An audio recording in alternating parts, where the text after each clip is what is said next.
Բարև ձեզ սիրելի հայրենակիցներ, ձեզ հետ է Էդվարդ Անտինյան։ Ողջունում եմ ձեզ համայնայության մայրաքաղաք Երևանից։ Այսօր փետրվարի 23-ն է 2026 թվական։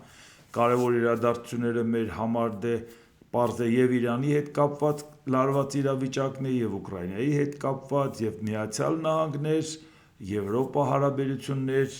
Միացյալ Նահանգներ, Չինաստան, կփորձենք դրանց անդրադառնանք, ընտրությունների հետ կապված առաջիկա անելիքների մասին, եթե ժամանակ մնա, անպայման մի քիչ ավելի ուշ կխոսեմ։ Իրանի արտգործնախարարության պաշտոնական ներկայացուցիչ Էսմայիլ Բաղային հայտարարել է. «Իրանն այժմ տեքստ է պատրաստում ԱՄՆ-ի հետ հնարավոր գործարքի վերաբերյալ, սակայն չի հաստատում տեղեկությունն ատոմի շուրջ ժամանակավոր գործարքի կնքման հնարավորության մասին։ Մենք այժմ գտնվում ենք մեր տեսակետների նախապատրաստման փուլում»։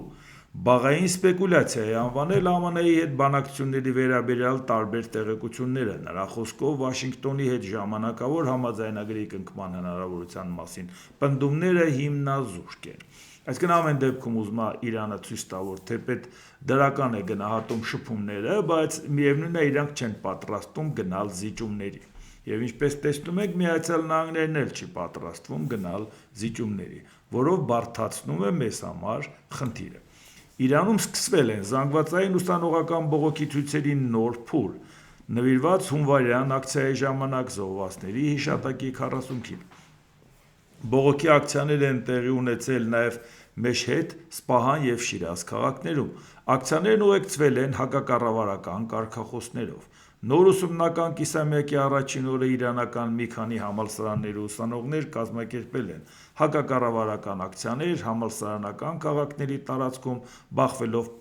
պրո-կառավարական խմբերի հետ։ Իհարկե, այս ակտիվությունը նաև փորձում են զուգակցել դրսի ճնշումների հետ, որպեսզի մտածեն, որ եթե Միացյալ Նահանգները հարվածեց, եթե ներսում պարարտ հող չլինի, այդ մի երկու հարվածով իրանք չեն տապալի իշխանությանը։ Իսկ Դոնալդ Թրամփը այնուամենայնիվ մտածում է, որ իշխանությունը տապալելու խնդիրը իր համար կարող է դառնալ օրակարգային։ Նախագահ Թրամփն իր խորհրդականներին հայտնել է, որ եթե դիվանագիտությունը կամ ԱՄՆ-ի որևէ նախնական նպատակային հարված չստիպի Իրանին տեղի տալ իր պահանջներին և հրաժարվել միջուկային ծրագրից, նա առաջիկա ամիսներին կդիտարկի շատ ավելի մեծ հարձակում, որի նպատակն է լինելու երկրի առաջնորդներին հեռացնել իշխանությունից։ Թեև վերջնական որոշումներ դեռ չեն կայացվել, խորհրդականները նշում են, որ պարոն Թրամփը հակված է առաջիկա օրերին իրականացնել նախնական հարված, որի նպատակն է Իրանի առաջնորդներին ցույց տալ, որ նրանք պետք է պատրաստ լինեն համաձայնելու հրաժարվել միջուկային զենք ստեղծելու հնարավորությունից։ Դիտարկվող թիրախների թվում են Իրանի Իսլամական հեղափոխության պահապանների կորպուսի կենտրոնակայանը, երկրի միջուկային օբյեկտները և բալիստիկ հրթիռների ծրագրերը։ Իհարկե, սա ասում են, տարածում են, բայց Դոնալդ Թրամփը այնուամենայնիվ խնդիր ունի, որովհետև կարող է այսպես լոկալ հարձակումների պարագայում պատասխան ստանա իր բազաները և պատասխան ստանա Իսրայելը, որի պարագայում ինքը խնդիրներ ունենա իր երկրում, հատկապես կոնգրեսը, որ ասի էլի նորից լիազորություններդ գերազանցեցիր։ Այնուամենայնիվ փորձում է հիմա սրանով, այս ինֆորմացիոն պատերազմով, այս ահաբեկելով հասնի նրան, որ Իրանը գնա զիջումների, բայց Իրանն էլ է հասկանում, մի քանի կետային հարվածով երկիրը իշխանությանը չես տապալի, պատասխան հարվածը կարող է լինի անխուսափելի։ Իհարկե, Քաշային կատեգորիաները հաշվի առնելով ակնհայտ է, որ Իրանը Միացյալ Նահանգների դեմ չի կարող պատերազմել, բայց խնդիրն ուրիշ է։ Քաշային կատեգորիաները ինչքան մենք համեմատում ենք Ամերիկայի Միացյալ Նահանգներ, Իրան, բա մյուս քաշային կատեգորիան։ Իրանը 1.650.000 քառակուսի կիլոմետրանոց պետություն է։ Իսկ Իսրայելը ՄԱԿ-ի կողմից հաստատված 14.900, 14.9 Այս օկուպացված, գրավված, որ հիմա էլ Հորդանան գետի արևմտյան ափը ուզում է բնակեցնի, էս անի, այն անի, հիմա էլ ամբողջ աշխարհի դժգոհությունն առաջացրել, ի վերջո ճանաչածով ու չճանաչածով 22.100 14-ում է 22.000 Էդ է, այդ 22.000-ը Հայաստանից էլ փոքր։ Դե դուք պատկերացրեք, որ ինքը այդ ձևով դուրս գա բանի դեմ Իրանից պատասխան հարված ստանա Ամերիկայի թնից բազաները տեղափոխի ու մտածի գոնե օդը կարողանա ինքը այնպես օգնի որ գոնե այդքան շատ ծանր հարվածներ Իսրայելը չուտի միևնույնն է հաշվի են առնում մի հանգամանք որ տարածաշրջանի ոչ բոլոր երկրներն են պատրաստվում աջակցել Միացյալ Նահանգներին վախենալով նաև Իրանի հետ կապված հարաբերությունները փչացնելու Դրա համար հիմա քանի որ մենք պատկերացնում ենք որ երեք նայեցինք թե քանի երկիր հայտարարեց իրենց քաղաքացիներին դուրս գալ այսօր Իրանում գտնվող Հնդկաստանի քաղաքացիներին խորհուրդ է տրվել լքել երկիրը առաջիկա օրերին ԱՄՆ-ի հնարավոր հարվածների ֆոնին այսինքն բոլորն էլ հասկանում են որ Միացյալ Նահանգները այդքան ներկայացվածություն որ ապահովում է արդյունքում եթե բանակցությունները արդյունք չտա ինքը պետքա հարվածի Իհարկե այս ամեն ինչի ֆոնին մի քիչ տարօրինակ էր ինձ համար, որ նայեցին, որ Հայաստանի պաշտպանության նախարար Սուրեն Պապիկյանը փետրվարի 23-ին, այսինքն այսօր,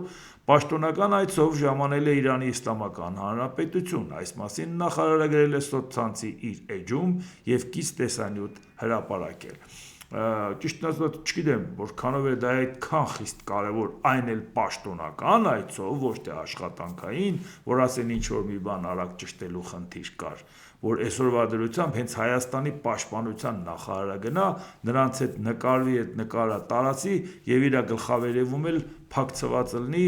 Իմամ Խոմեյնիի եւ Ալի Խամենեի նկարները, էլի սենց իրար կողքի այս ժամանակ, երբ որ դուք պատկերացնում եք Միացյալ Նահանգները ինչին է տրամադրվում, ինչին է պատրաստում։ Հա կարելի է ասել հարևան երկիր է, գնացել ենք բան ճշտենք, բայց դա չի վրիպում, էլի մյուսների աչքից, թե ինչ ես գնացել ճշտես։ Դու ինչ խնդիր ունես այս պահին ճշտելու Իրանի հետ, երբ որ չգիտես Ամերիկան ինչ անելու Իրանի հետ։ Հարցը նա չի, կարող է իսկապես օգտակար լինի այդ հանդիպումը մեզ համար, բայց դա ոնց կընկալվի, դրա մասին ենք մտածում։ Օմանի արտաքին գործերի նախարարը հայտարարել է, Իրանը եւ ԱՄՆ-ն հինգշաբթի օրը Ժնևում կանցկացնեն միջուկային բանակցությունների երրորդ փուլը, ԱՄՆ-ն ամրապնդել է իր ռազմական ներկայությունը Մերձավոր Արևելքում։ Իսկ ԱՄՆ նախագահ Դոնալդ Թրամփը հինգշաբթի օրը զգուշացրել է, որ սա է հարցը, շատ վատ բաներ կպատահեն, եթե Թեհրանի միջուկային ծրագրի շուրջ երկարատև վեճը չլուծվի։ Թեհրանը սպառնում է հակահարված տալ ցանկացած հարվածի թիրախավորելով եւ տարածաշրջանի ամերիկյան բազաները։ Այնպես որ ամերիկյան բազաներից ասում է Թրամփը, որ զինվորներին հանում է, բայց ամբողջին չի հանելու եւ չի դատարկելու բազաները։ Այսինքն միևնույն է խոցելի լինելու է։ Իսկ կարող է իրենց ասենք կոնգրեսը ասենք ասի ինչի մտար դրա տակ, չկարողացար բանակցային ճանապարհով հարցը լուծես եւ տարար մարդկանց սպանեցիր, արդյունքը ինչ էր։ Այնպես որ ինքը խնդիր ունի, մանավանդ հաջողություն պետք է արձանագրի, որ դա ընտրությանը օգնի, միևնույնն է որևէ էական ազդեցություն նոյեմբերի 3-ի ընտրությունների վրա կոնգրեսի երկու պալատների ազդեցություն չի ունենալու, ինչ արդյունք ուզում է ունենա, բայց բացասական ազդեցություն կարող է ունենա։ Ինչ ասել նախարարը ուրախ եմ հաստատել Օմանի, որ ԱՄՆ-Իրան բանակցությունները նախատեսված են այս հինգշաբթի Ժնևում դրական ազդակով գործարքի ավարտման ուղղությամբ լրացուցիչ ջանքեր գործադրելու համար, ասել են նախարար Ալ-Բուսայիդը, որը միջնորդ է Վաշինգտոնի եւ Թեհրանի միջև անուղղակի բանակցություններում։ Դե գիտեք, իրանք ուղիղ չեն բանակցում, դիվանագիտական հարաբերություններ չունեն, անուղղակի են բանակցում։ Հիմա այսինքն մենք տեսանք Իրանի հետ կապված ինչ է կատարվում, այնուամենայնիվ ուշադրությամբ կհետևենք, նույնիսկ քանի ինֆորմացիա Իրանի հետ կապված լինում է, ամեն օր ես ձեզ ներկայացնում եմ, որովհետև եթե ինտենսիվությունը այդ ինֆորմացիաների այդքան կարևոր չլիներ, իրանք էլ այդ ամեն ինչը չէին անի։ Դա նշանակում է մեր շրջապատում բան է կատարում, բա մենք այդ ինտենսիվությունից էլ պետք է հասկանանք, չէ՞, ինչ վիճակում է այդ ամեն ինչը գտնվում։ ԵՄ արտաքին քաղաքականության եւ անվտանգության հարցերով բարձր ներկայացուցիչ Կայա Կալասը խոստովանել է, որ Եվրամիության արտաքին գործերի նախարարները չեն կարողանա համաձայնեցնել Ռուսաստանի դեմ պատժամիջոցների 20-րդ փաթեթը, Բրյուսելում կայանալիք հանդիպմանը։ Այդ իհարկե ինքը այս մտահոգությունը հայտնել նաեւ կապված նրա հետ, որ եւ Հունգարիան եւ Սլովակիան պարբերաբար փորձում են արգելափակել, որովհետեւ Ռուսաստանի հետ իրանց հարաբերությունների պարագայում, բայց դա ի վերջո պետք է ստուգի, որ ստիպի, որ Եվրամիությունը գտնի լուծումներ։ ասի եթե համաեվրոպական ծրագրի մեջ մի հոգու պատճառով չի կարող ամբողջ process-ը դադարի 27 պետությունը այդ մի հոգու պատճառով, որտեղ շատ դժվար է 27 պետությունը բոլոր հարցերում կոնսենսուսի գան։ Դա նշանակում է, որ դու ներգրավում ես մի պետություն, որը անընդհատ քո քաղաքականությանը խանգարում է։ Այնպես որ պետք է որ արդեն նկատի ունենան, որ փոխեն դա, ինչ որ որակյալ մեծամասնության խնդիր դնեն, էլի։ Իհարկե Եվրոպական միությունը երկարաձգել է Ռուսաստանի դեմ իր պատժամիջոցների գործողության ժամկետը մինչև 2027 թվականի փետրվարի 24-ը։ Այսինքն դա մինչև 2026 թվականի փետրվարի 24-ն էր, ուղղակի ուղղումը կատարել են, դարձրել 27, այսինքն մնացած բոլոր ինչ պատժամիջոցներ կա, բոլորը մի տարով երկարացվել է։ Մնաց ուղղակի 20-րդը, որ այնուամենայնիվ ձևը կգտնեն, որ դա անեն։ Եվ ի վերջո այդ բոլոր հարցերում, երբ որ ասենք Հունգարիան փորձում է արգելափակել, կարող է դա նաև հակառակ ազդեցություն ունենա, որ ապրիլի 12-ի ընտրությունների ժամանակ իրանք խնդիր ունենան։ Որտեղ ի վերջո ժողովուրդն ասի դուք էս ինչ եք անում։ Ի վերջո Հունգարիան ինչ է պատրաստվում անի, իրան պատկերացնում է Եվրոպայից դուրս, ո՞նց է պատկերացնում իր երկրի ճակատագիրը։ Ուկրաինայի նախագահ Վոլոդիմիր Զելենսկին պատասխանել է ԱՄՆ նախագահ Դոնալդ Թրամփի մեղադրանքներին. ես դիկտատոր չեմ եւ չեմ սկսել պատերազմը։ Իհարկե Դոնալդ Թրամփը որևէ կերպ չի կարողանում հաշտվի այն մտքի հետ, որ Վոլոդիմիր Զելենսկին չի գնում զիջումների, որովհետեւ ինքը շատ կուզենար, որ այս ամեն ինչի մեջ հաղթանակած դուրս գար Պուտինը, որի պարագայում հաղթանակած դուրս գար նաեւ Դոնալդ Թրամփը։ Բայց եթե ինքը նույնիսկ այսօր Ռուսաստանին պարտադրի պատերազմի այս վիճակով դադարեցնել, միևնույն է արդյունքում դա մտածում է, որ ինչ դիվիդենդ է իրան բերելու, որպեսզի ընտրություններից առաջ դա իրան օգտակար լինի։ Բայց շատ ավելի վատ վիճակ է ալնելու իր համար, եթե ինքը ագրեսորին արդարացնի ու պաշտպանի։ Զելենսկին նշել է. Պուտինը սկսել է երրորդ համաշխարհային պատերազմը եւ պետք է այն դադարեցվի։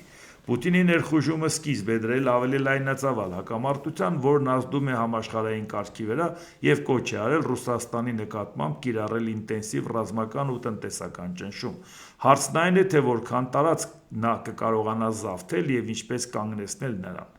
Ռուսաստանն ուզում է աշխարհին պարտադրել կյանքի այլ կերպ եւ փոխել այն կյանքը, որը մարդիկ ընտրել են իրենց համար, հայտնել է Զելենսկին։ Իհարկե այդ արտահայտության հետ կապված համաձայն չեմ Վոլոդիմիր Զելենսկու, որ ասում է Պուտինը սկսել է երրորդ համաշխարհային պատերազմը։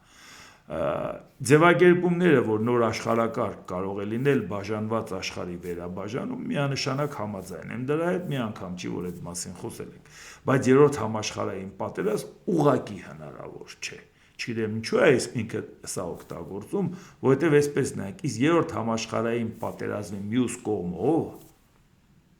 Այսինքն մենակ Ռուսաստանը համաշխարհային պատերազմ է սկսում։ Ռուսաստանը Ուկրաինայի դեմ կռվում է, ասում են Ուկրաինայի թիկունքին կանգնած է արևմուտքը։ Էլով է կանգնել Ռուսաստանի կողքին, որ կռվի հավաքական արևմուտքի դեմ, որ դա հանգեցնի համաշխարհային պատերազմի։ Այո, կլինի բաժանված աշխարհի վերաբաժանում, կլինի նոր աշխարհակարգ ուկրաինական պատերազմի արդյունքում, նույնիսկ եթե տեղի չի ունեցել երրորդ համաշխարհային պատերազմ։ Այսինքն ձևակերպումների հետ, որ սպասվում է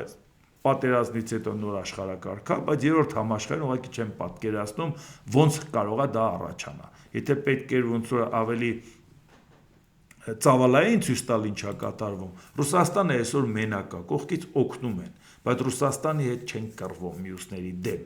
որպեսի համաշխարհային պատերազմի ծավալ մենք ունենանք, թե առաջինին ենք նա քանի երկիր է մասնակցել, թե երկրորդին։ Վոլոդիմիր Զելենսկի Ուկրաինան կտրականապես դեմ է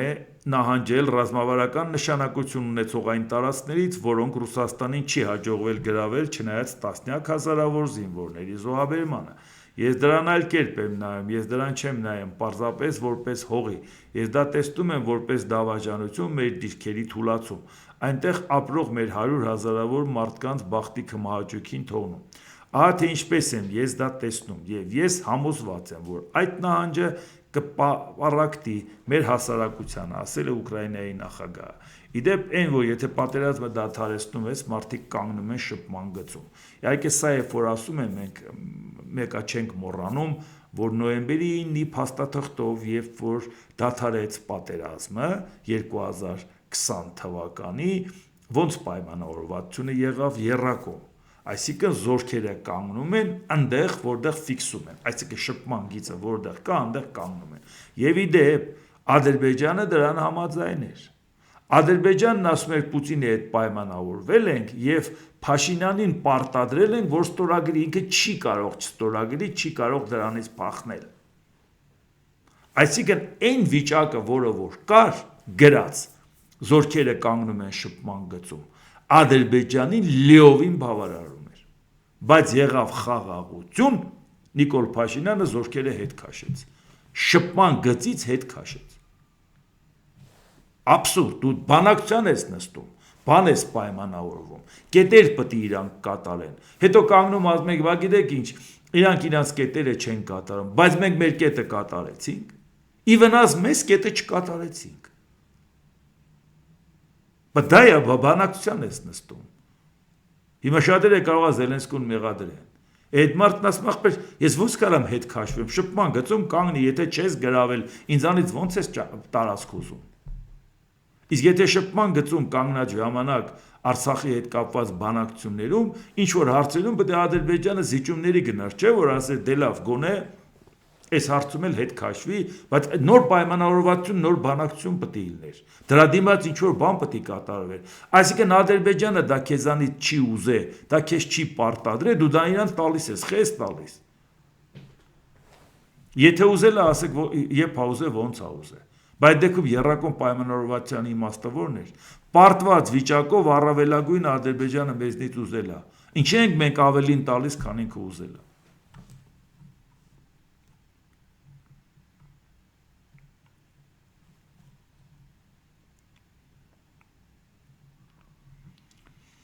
Իսկ հիմա Բելարուսի նախագահի չոքերն էլ է թուլացել, Ալեքսանդր Լուկաշենկոն ասել է.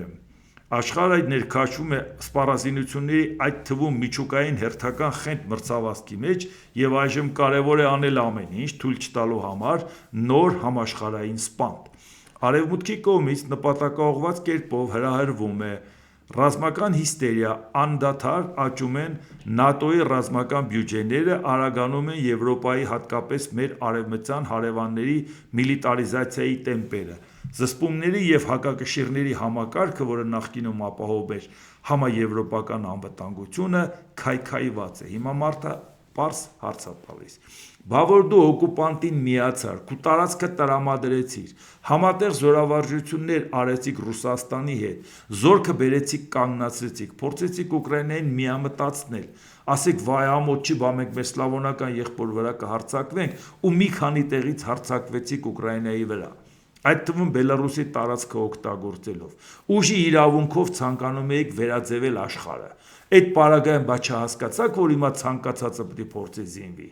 Պետք է փորձի զինվի, որպեսզի կարողանա իր անվտանգությունը պահել, որովհետև համաշխարհային անվտանգության հերը անիծեց Ռուսաստանը, իսկ Բելարուսը նրա հետ էր։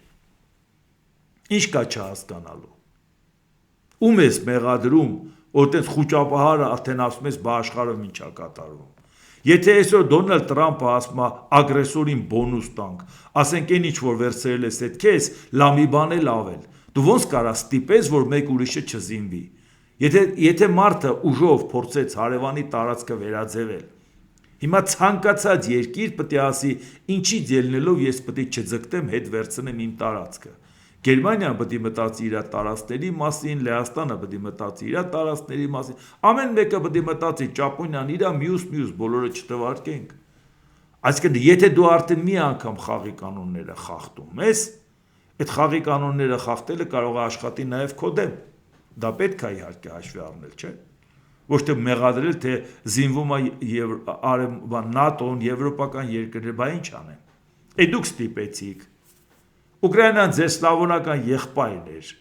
բա իրար հետ էիք Բելավեջսկայա Պուշչայա 91 թվականի դեկտեմբերի 8-ին փլուզել խորհրդային միությունը, բա այնտեղ տարածքային ամբողջականություն, ինքնիշխանություն, սահմանների անխախտելիություն չէիք նշել։ Բա ոնց հետո մտածեցիք, որ այդ տարածքը պետք է Ռուսաստանը վերցնի, Բելոռուսն էլ նրան օգնի։ Ի վերջո արդյունքում ինչի հասակ։ որ ՆԱՏՕ-ն գա հայտնվի Ադրբեջանում, որ ՆԱՏՕ-ն Ֆինլանդիան ու Շվեդիան իրենց համար խելոք ապրում էին,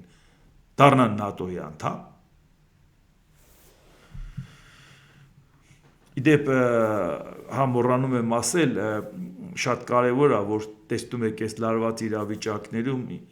մենք ինչպիսի պայքար ենք մղում անհավասար, դրա համար հնարավորինս մաքսիմալ ձևով բաժանորդագրվեք Էդվարդ Անտոնյան YouTube-յան ալիքին, գրեք մեկնաբանություններ, գրեք հարցեր, սեղմեք լայք կոճակը, սեղմեք զանգակ կոճակը, բոլոր ձեր ծանոթներին մաքսիմալ ձևով հնարավորինս օգտագործեք։ Նաև նույն ձևով մտեք Գուրգեն Սիմոնյանի YouTube-յան ալիքը, նա բաժանորդագրվեք, որովհետև այնտեղ է պարբերաբար մեր գործունեության հետ կապված ինֆորմացիաներ տարածվում են։ Եվ բացի դրանից, նրանք ովքեր ցանկություն ունեն, նաև իրենց մասնակցությունն ու աջակցությունն ունենան, նաև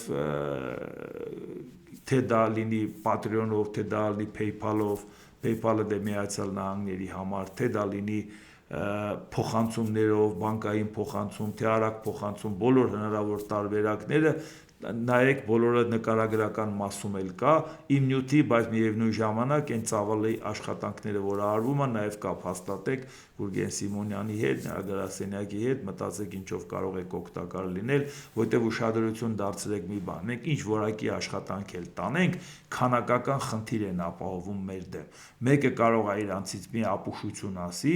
եւ դնեն հազարավոր մարդիկ այդ ապուշությունը տարածեն իրենց մեդիաներով, տարածեն իրենց ակտիվիստներով, որպեսզի մարդը մտնի համացանց, մի ակնթարթ չնկատեց, այլևս չի նկատի ոչ իմ նյութը, ոչ Գուրգեն Սիմոնյանի։ Անցավ ու գնաց, որովհետև այդ ընթացքում սենց լցնում են։ Եթե չեն կարողանում լռեցնել, ապա փորձում են դեմդ փակել այդ ձևով, որովհետև ֆանտաստիկ փողեր են դնում։ Չեմ կարծում, որ այդ դրածը արդյունավետ է, բայց գոնե դրանց արածի գոնե մի տոկոսն էլի վիճակի լինենք, անենք։ Սրա մասին է խոսքը։ Եվ իրանք էլ հենց շատ լավ էլ հաշվի են առնում այդ հանգամանքը, թե որն է իրանց առավելությունը։ Ուղղակի սենց լցնեն համացանցը իրենցով, որ մարդիկ ասեն դե ելով կա, նրանք են ու նրանք են, ուրիշ ով կա։ Դրա համար նաև բոլորը Հայաստանից դուրս, Հայաստանում ապրող, զանգեք ձեր ծանոթներին, նրանց հետ փոխանակվեք մտքերով, եթե դուք վստահում եք մեզ, այդ դեպքում նաև մարդկանց զանգեք, ասեք, որ դուք վստահում եք, նայեք, ուսումնասիրեք, նյութերը նայեք, պատկերացրեք ինչ ծրագրից, ինչ գաղափարից են խոսում, այս ամեն ինչը նաև շատ օգտակար է, որովհետև ֆիզիկապես բոլորի հետ շփվել, որ բոլորը անձնապես ծանոթ լինեն, շատ դժվար է, մանավանդ հաշվի եք առնում թե իշխանության ռեսուրսը, թե միլիարդատերների ռեսուրսը։ Շարունակենք։ Ռուսաստանի անվտանգության խորհրդի փոխնախագահ Դմիտրի Մեդվեդևը պատմել է, թե ինչ է սպասվում Կիևյան ռեժիմի առաջնորդներին հատուկ ռազմական գործողության ավարտից հետո։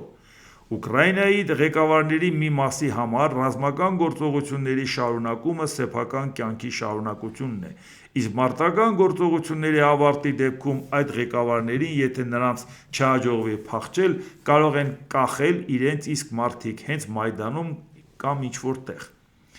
Գիտեք ինչ է հետաքրքիր, որ բա մտել էիք Ուկրաինա մտել էիք, 3 օրում ուզում էիք գրավեիք, անգամ այն աշճանի եք կարողացել համոզել, որ անգամ Ամերիկայի Միացյալ Նահանգների նախագահն էր, այն ժամանակ Ջո Բայդենն էր, արդեն ինքնաթիռ էր ուղարկում, որ Զելենսկին ընտանիքի հետ դուրս գա, համարում էր, որ այլևս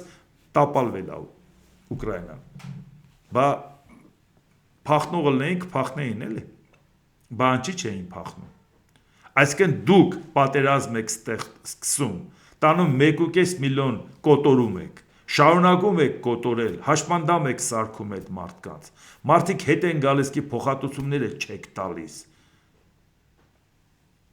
գները թանկանում է, կանխիկ գումարը չեն կարողանում բանկերից անեն, գործարանները շատ տեղեր չեն աշխատում, աշխատաժամանակը կրճատում են, իրացում չունեն, ոչ մի հնարավորություն չունեն, այս ամեն ինչը չգիտեք, ժողովուրդ ջան, բա դուք չեք վախենում, որ կարող է ձեր Մայդանում վիզները դվրներից հետ պոկեն, թե այդ աշճանի վստահ եք ձեր ժողովրդի վրա, որ ոնց կուզեք նրանց հետ կվարվեք, դուք անընդհատ Մայդան օրինակ եք բերում, բայց եթե դրանից դժգոհ են, Մայդան են դուրս գալիս, այո, որտեվ այդ ժողովուրդը այդպիսին է, կռվելու ժամանակ կռվում է, համախմբվում է, պայքարելու ժամանակ պայքարում է, լա պետք եղած ժամանակ իշխանության դեմ էլ դուրս է գալիս։ Բա դուք ոգևորվել եք նրանով, որ ձեր ժողովուրդը ձեզ չի սատկացնելու, որտեղ սպանելը ձեզ համար դա այդ որակը չի, ձեզ պետք է շանս սատակ անել, թե ինչ եք դուք բերում ուրիշների գլխին։ Հիմա էլ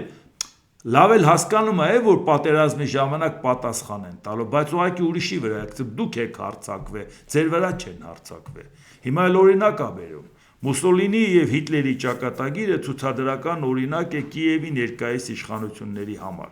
ովքեր հետագայում դատապարտվել են եւ շատ դեպքերում մահապատժի ենթարկվել Խորհրդային Միության կողմից, նույնը կարող է լինել Ուկրաինայի ղեկավարների հետ, հավելել է Մեդվեդևը։ Նախ Մուսոլինի եւ Հիտլերը իրանք են հարձակվել, եթե մենք խոսում ենք բանի պատժելու մասին, ապա այս դեպքում Պուտինն է նման Հիտլերին, քաշը ուղակի մի քիչ չի հերիքում, որ Հիտլերը լինի, Պուճուրիկ Հիտլերի կա, էլի ինքը ուղակի չգիտես ինչի են իրանով այդքան հիացած։ Հարածդ ինչա։ Հա, բայց եւ ներելու ժամանակ, եթե այդ օրինակը բերում ես մանավանդ Մուսոլինի ու Հիտլերի ում են դատապարտել։ Գոնե ասում ես, գոնե ճիշտ ասա, էլի։ Մուսոլինին 45 թվականի ապրիլի 28-ին իտալացի պարտիզանն է սպանել։ Ով է դա, ինչ խորհրդային միություն։ Հիտլերին ով է սպանել։ Հիտլերը իբր թե ինքնասպան է եղել, հետո շատ պատահաբար Արգենտինայում ապրում էր։ Եթե նույնիսկ Արգենտինայում էլ չէր ապրում, մեկը խորհրդային միությունը չի սպանել, եթե նույնիսկ երկրորդ մասին չեք հավատում։ Ու Մուսոլինի եւ Հիտլերի օրինակները հիշացնելու դա հենց ձեր շահերից չի բխում, որտեղ ձեզ է նման բան սպառնում։ Այդ հիմա անգել եք ուղակի Թրամփի ոտերը, քանի կար շանտաժ էի կանում Էփշտեյնի հոդվածներով, հիմա արդեն Էփշտեյնի ամեն ինչը բացահայտված է, այդ շանտաժը չի աշխատում։ Հիմա ոտներն եք ընկել, բիզնեսով համոզեք, ինչ անեք, ինչ չանեք, ոտը կապեք մի ձևով, ասեք մեկա դու նախագահ չես ըլնի, թող մենք մնանք մեր տեղը, որ քո ուզածը տանք։ Էդ է։ Բայց կարող է ինքը ինչ որոշի, ոչ մի բանը չկարողանա անի։ Ինքը այսօր նախագահը կոնգրեսում մեծամասնություն ունի, դատարանը կասեցնում է իր քայլերը։ Կոնգրեսում մեծամասնություն ունի, կոնգրեսը, որտեղ նաև հանրապետականներն ասում են լիազորություն այդ գերազանցում ես, մի հատ տեղավորվի քու չափերի մեջ։ Այդ ում վրա է հույս դրել։ Չէ մի չէ, Մուսոլինին ու Հիտլերը։ Իդեպ շատերն է որ խառնում են ֆաշիզմ, ասում են ֆաշիստական Գերմանիա, դա էլ խորհրդային միության ժամանակներից էր գալի, Գերմանիան ֆաշիստական չէ, նացիստական էր, ֆաշիզմը դա Իտալիայից է գալիս, հենց Բենիտո Մուսոլինիի նախաձեռնությամբ, չնայած մենակ ինքը չէր, բայց դե ինքը որ շարունակեց, երկրի ղեկավար դարձավ, դրանով էր պայմանավորված, բայց միևնույնն է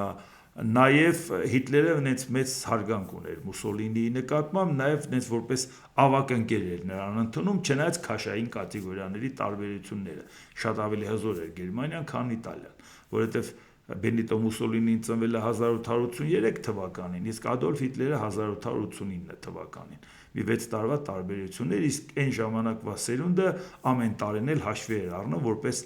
ավակ գործընկեր եւ պատահական չի որ շատերը կհիշեն որ 1943 թվականին երբ որ Մուսոլինին խնդիր ունեցավ եւ փորձեցին իրան տապալել թագավորն անգամ իրան բանտարկեց որտեղ ասեց Իտալիան էս ինչի մեջ է ներքաշել Ադոլֆ Հիտլերն ասեց ոնց թե մեր մեծ աղբորը պետք է փրկենք եւ այդ հայտնի օպերացիան էր շատերը կհիշեն օբերշտուրմանֆյուրեր Օտտո Սկորցենին որը դիվերսանտ էր եւ SS-ի այդ հատուկ ջոկատի ղեկավարն էր, խմբի ղեկավարն էր, իսկ օբերշտուրմանֆյուրերը գերմանական աստիճանակարգով դա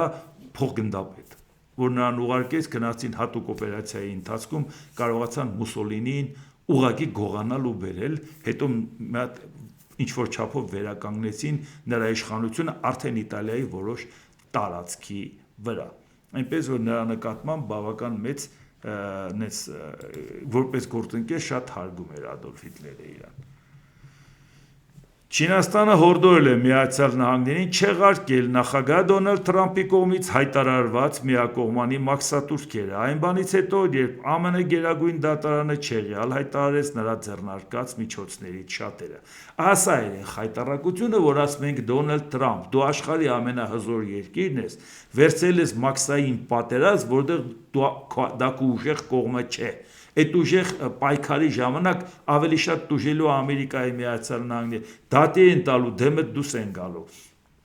Հիմա սա ալնելուց հետո երեք Հնդկաստանն ասես լա մի րոպե, մի հատ չենք շտապում փաստաթուղթ ստորագրենք, այսօր է Չինաստանն ասում, ես ինչ ես անում։ Դատարանը որոշում ա կայացրել, իրանք ուսումնասիրել են այդ որոշումը ինչի վրա է տարածվում, ինչ ալում դատարանի եւ արդեն ասում են վերանայի այդ ամեն ինչը։ Այնպես որ դա էլ մենք նկատի ունենանք, թե ինչ է տեղի ունենում,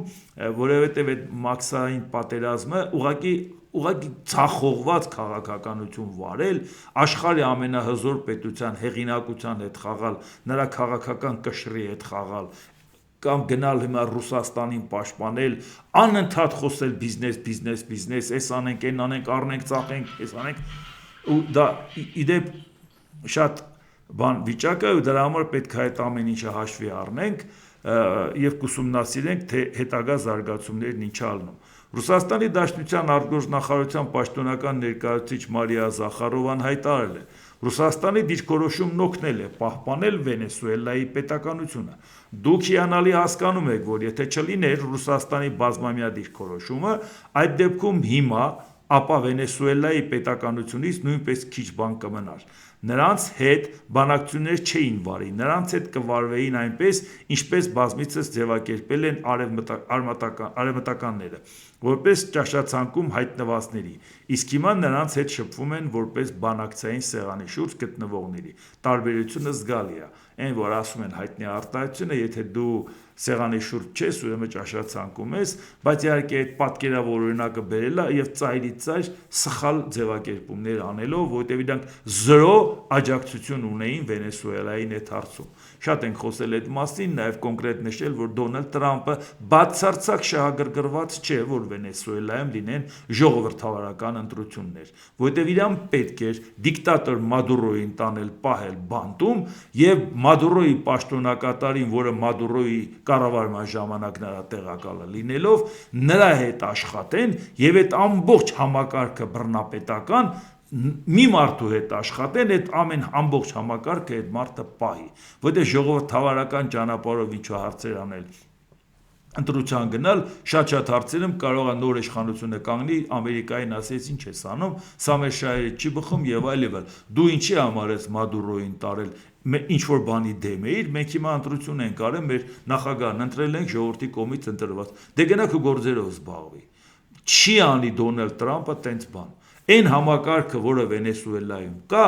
նրան դա լրիվ ձեռնտու է։ Այս նավթը կտաս ինձ, այս բանը կանես սենց, այս բանը։ Դուք տեսել եք, որ Դոնալդ Թրամփի խելքը իրանը չի դիկտատորների հետ աշխատել։ Իր համար դա կյանքի երազանքը դիկտատորների հետ աշխատելն է։ Դա Ալիևն է, դա Էրդողանն է, դա Կիմ Չեն Ընն է, դա Պուտինն է, դա Լուկաշենկոն է։ Չի կարա, ինքը այդպես է պատկերացնում։ Այսինքն ինքը թյուրիմացաբար հայտնվել է աշխարհի ամենաժողովրդավարական երկրի աթոռին, այն էլ չեմ կարող ասել թե ոնց է իրան հաջողվել, ինչ ֆոկուսով է հաջողվել, որ ասում են դե առաջի անգամ իրանից գոհ էինք, դրա համար երկրորդ անգամ էլ ընտրեցինք։ Եղբայր առաջի անգամ ընտրեցինք, առաջի անգամից երկրորդ անգամը արդեն ուկրաինական պատերազմը սկսել էր։ Աշխարհը լրիվ ուրիշ աշխարհ էր։ Լրիվ այլ պահանջներ ու այլ խնդիրներ էր դրած հենց Ամերիկայի առաջ ու աշխարհի առաջ։ Ոնց է հնարավոր մեկը մեկի հետ համեմատել։ Հետո էլ զարմանալ, բայց մարդը հիմա ինչ է անում։ Ինքը անում է այն, ինչ որ արել է այն ժամանակ, բայց աշխարհը փոխվել է։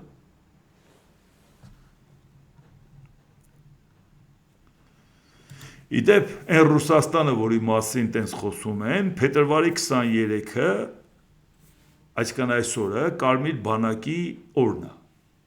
որը 22 թվականին են որոշել, բայց 22 թվականին որ որոշել են կոնկրետ օրը, դա եկել է դեռ 18 թվականից, որ ստեղծվել է բանվորագյուղացիական Կարմիր բանակը։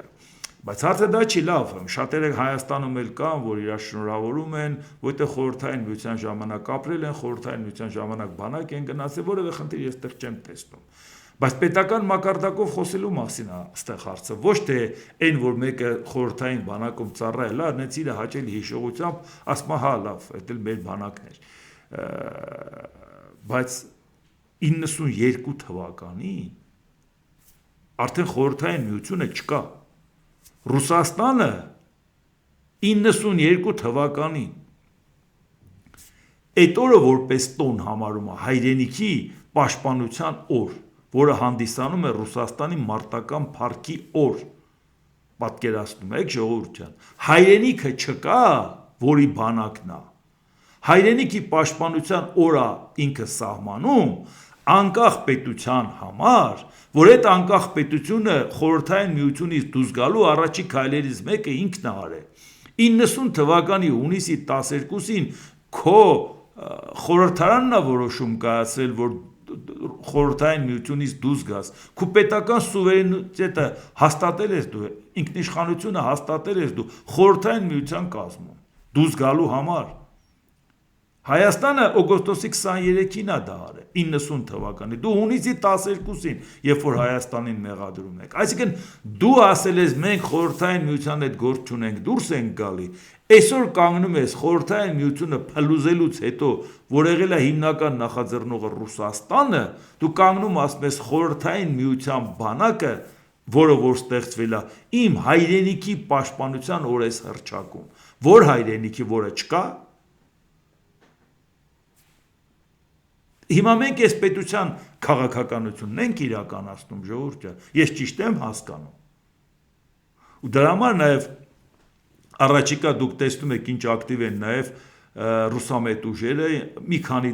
մասերի բաժանված, բայց բոլորի ծրագիրը նույնն է, չեն թաքցնում, որ եթե իրանց հաջողվի մտնեն խորհրդարան միանալու են իրար, որպեսզի իշխանությունը վերցնեն, անթաքույց իրանք ասում են որևէ մրցակցության մասին խոսք չկա։ Իրանք մասնակցել են, որպեսզի կարողանան ուժերը մեկտեղեն իշխանությունը վերցնելու համար։ Այսօր գնում է այս ամեն ինչը Ռուսաստանի այս կարգավիճակի ու այս վիճակի պարագայում։ Դուք պատկերացնում եք ինչքան անելիք կա այս ուղղությամբ։ Առավել ևս, որ հույսները չի կարելի դնել իշխանության վրա։ Պետք չի մենակ ասենք, հա, մենք իշխանությանը չենք ընդունում ու վերջ։ Ոչ, որտեղ այդ նույն իշխանությունը, որը ձևի համար օրենք է ընդունում, որի փրթե գնում է Եվրամիություն, մենք տեսել ենք, որ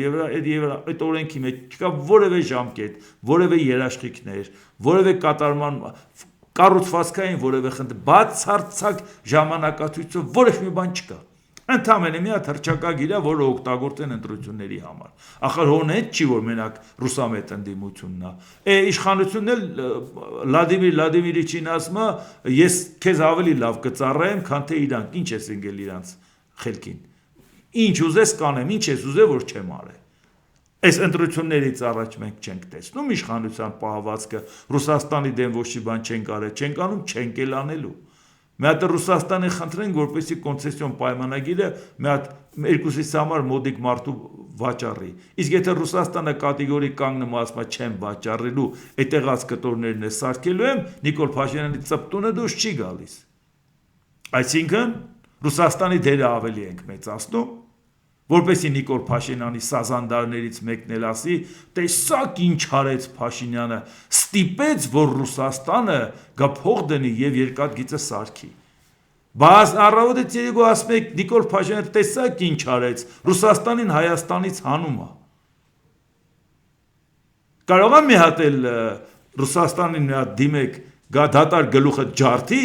հետո էլ ասես տեսակ ինչ արեց, ստիպեց, որ Ռուսաստանը գա հասնի Հայաստան, իր դատար գլխին խփի։ Ամոթ է, ժողովուրդ ջան, ամոթ է, հարգեք գոնե ձեր տարիքը, ձեր անցած ճանապարհը, հարգեք գոնե թորնատերեք, այ ձեր խիղճը մեռնի։ Ամոթ է, լավ, ոնց կարելի ասենք, այդ օրն ընկնել։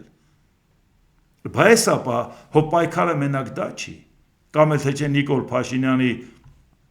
այդ բանը իբր թե ժողովրդավարությունը, որը ասում են ուղեցույց է բոլորի համար։ Առաջիկա ընտրությունների տեսեք մենք մեր ընտրացուցակով